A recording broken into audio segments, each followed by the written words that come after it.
bonding is throughout chemistry, but do you actually understand them well that you can distinguish between different types?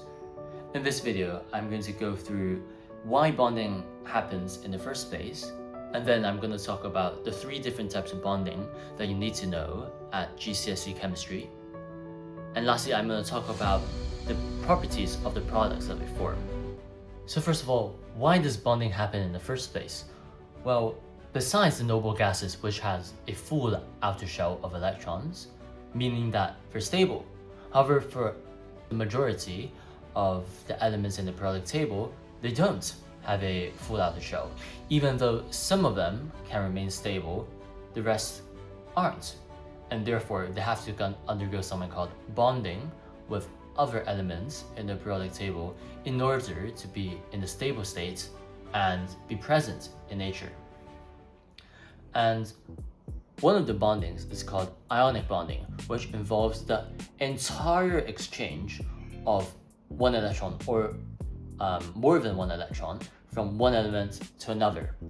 And then one element, the element that donated the electron, will gain a positive charge because it's about the balancing between the positive and the negative charges, which are the protons and the electrons. And therefore, if you have a positive charge, the receiving elements that received an electron or electrons will get a negative charge.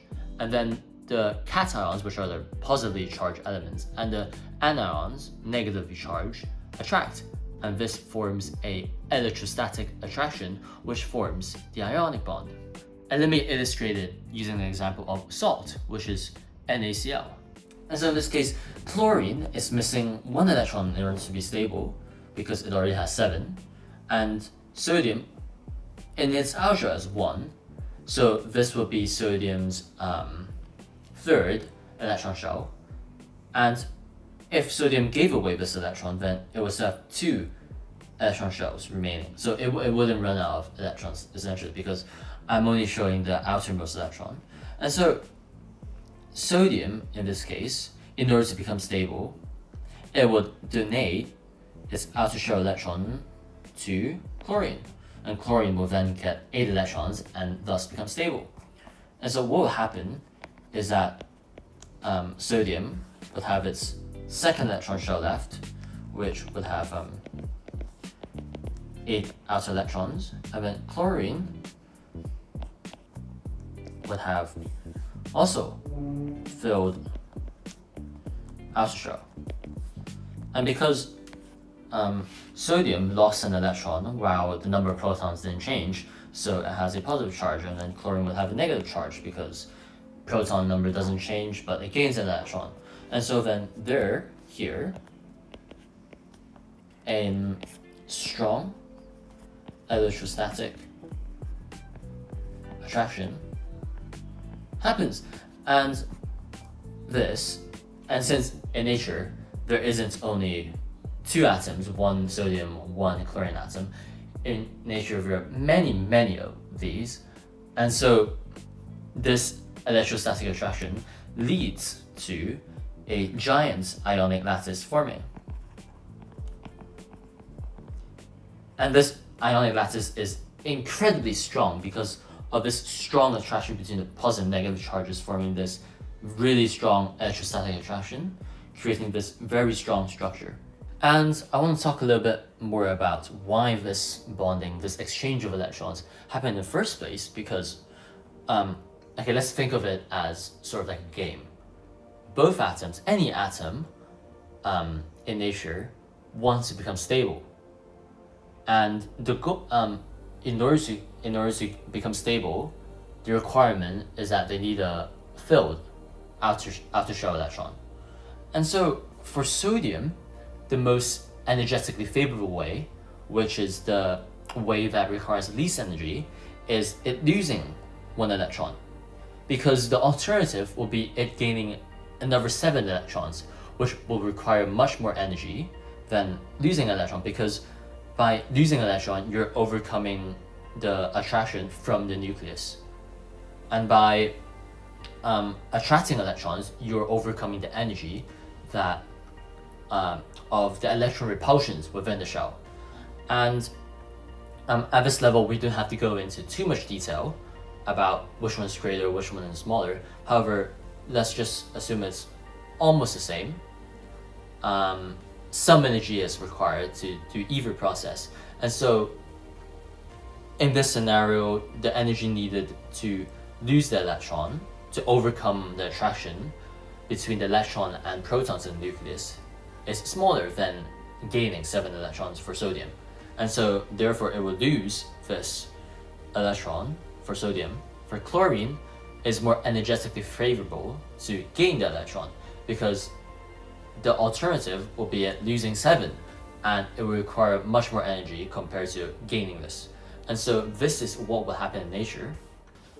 And besides ionic bonding, if there are atoms where it is not the most energetically favorable way to bond by ionic bonding, or the available atoms were not compatible in undergoing ionic bonding, then they'll undergo something called covalent bonding.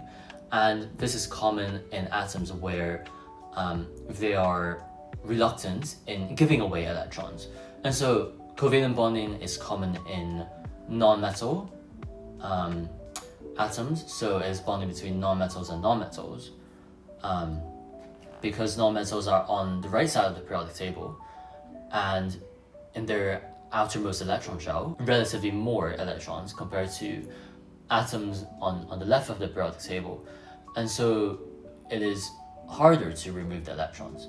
And so therefore what they do instead is they share electrons. So for instance, oxygen molecules in there, there are O2, as you might know. An oxygen atom on its own is not stable, and it couldn't exist in nature because oxygen has 6 outer electrons, outer shell electrons. So this is the electron configuration of oxygen with 6 outer shell electrons. And so because it is less than A, so therefore it wouldn't be stable, and some sort of electron rearrangement will be needed. So it needs 2 extra electrons in its outer shell. And so what happens if there's another oxygen molecule is this? So another oxygen atom joins with also 6 outer shell electrons, and they're able to share electrons, shown in the middle. And now these 4 electrons highlighted belongs to both atoms, the outer shell electrons of both atoms. So the atom on the left hand side would have 2, 2, and 4. So we'll have 8 outer shell electrons. And the one on the right hand side would have 4, 2, 2. 8 as well, so 8 on both sides. And so this allows them to get a full outer shell and thus becoming stable. And within electron shells, there are actually something called orbitals, which you learn more at higher levels, higher level qualifications. But essentially, it is basically an area where electrons are located. Or you can think of it as an extra compartment where electrons are located. And in this case, the compartments of these 2 different oxygen atoms, they overlap. And as a result, they're able to share the electrons. And the electrons are organized in pairs because this allows them to stay within the compartment to a spin. And that allows them to stay within the compartment and thus remain in the electron shell. Metallic bonding is not related to atoms that are originally unstable, trying to become stable. Metallic bonding is found within metals, where in reality you see some metals, they're solid and they're often really rigid. And this can be explained by metallic bonding. So you can represent it like this.